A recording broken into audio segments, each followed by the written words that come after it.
فاذكروني أذكركم واشكروا لي ولا تكفرون.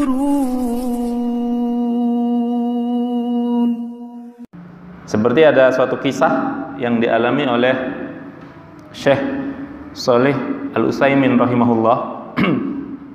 Ya, dikisahkan bahwasanya suatu kali ketika beliau sedang berkumpul dengan murid-muridnya lah, membahas ilmu, berdiskusi, berdialog, murid-muridnya bertanya, kemudian beliau memberikan jawaban, ya, di satu masjid.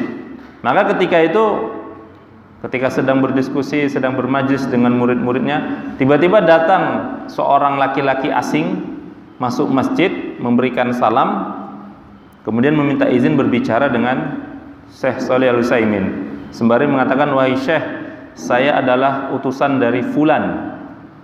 Fulan itu yang disebutkan adalah merupakan tokoh ternama, seorang tokoh. Kemudian mengatakan, saya mendapatkan amanah untuk memberikan hadiah dari Fulan tersebut kepada antum. Diberikan kunci, Pak, kunci mobil mewah. Tak tahu mobil apa, tak disebutkan. Yang jelas mobil mewah. Kalau mobil mewah itu apa mereknya biasa? BMW, Mercy, Ferrari. Ngeri ya kalau saya Utsaimin bawa Ferrari ya, Lamborghini ya. Yang jelas mobil mewah.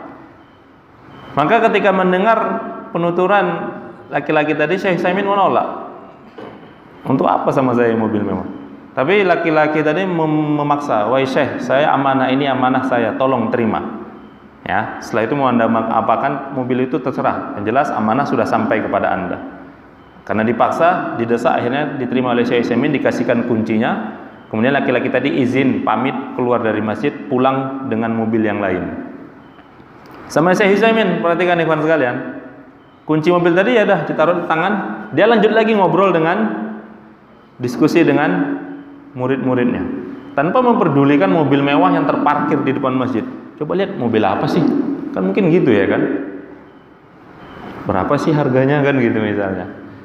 Dah, macam nggak terjadi apa-apa. Yang lebih dahsyatnya, tidak lama setelah itu datang juga seorang pemuda ke dalam masjid. Ya, kemudian juga meminta izin berbicara dengan Syekh Utsaimin, mengatakan, wahai Syekh, saya mengundang antum untuk nanti malam hadir ke walimah pernikahan saya. Ya. Maka kata Syekh Utsaimin, oh afwan, maaf, karena malam ini saya sudah ada agenda. Artinya sudah ada acara, jadi minta maaf tidak bisa hadir. Laki-laki tadi, pemuda tadi juga mendesak, memaksa, tolonglah Syekh, ya, saya pala-palain datang kemari untuk mengundang Anda langsung. Dirayu-rayu, Pak.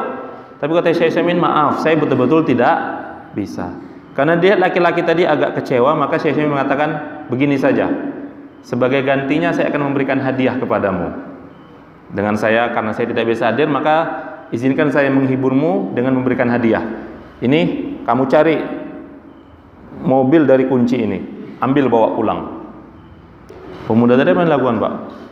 Ya sudah, dia ambil kuncinya, terima kasih kepada Syekh, dia keluar cari mobilnya bawa pulang. Udah, Syekh Utsaimin kembali melanjutkan diskusinya seperti tidak ada kejadian.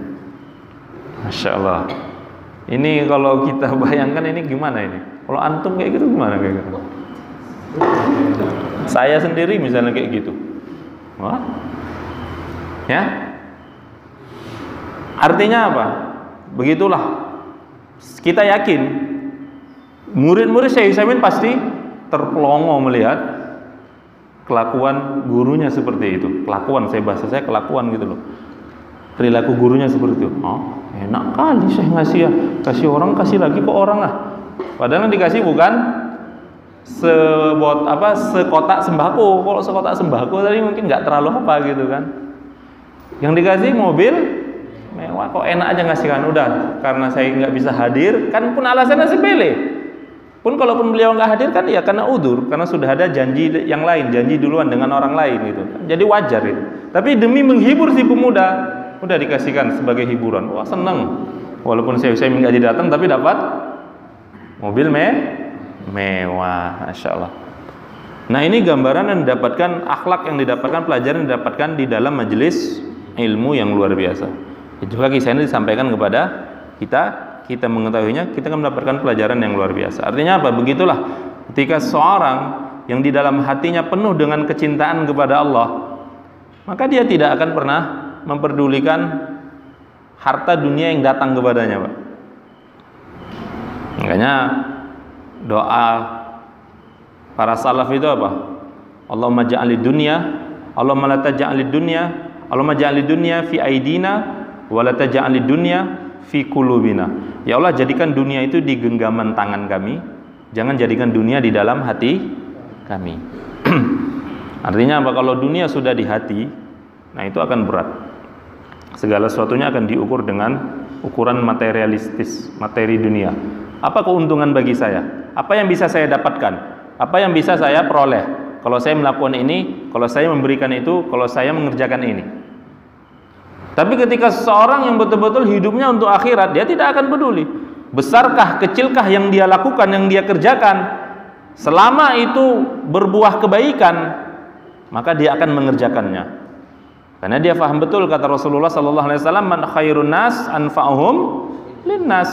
Sebaik-baik manusia yang paling bermanfaat bagi orang lain. Masya Allah, jangan sampai kita memberikan manfaat tapi kita ganti, Bapak ikhwan sekalian, kita tukar pahala yang seharusnya dicatat di sisi Allah, kita tukar dengan nilai dunia. Oke, saya kerjakan tapi misalnya sekian, misalnya harus begini, harus begitu. Artinya apa? Keharusan itu ada balasan duniawinya. Nah, maka ikhwan sekalian, mudah-mudahan kita bisa terus memupuk kecintaan kita kepada Allah, ya.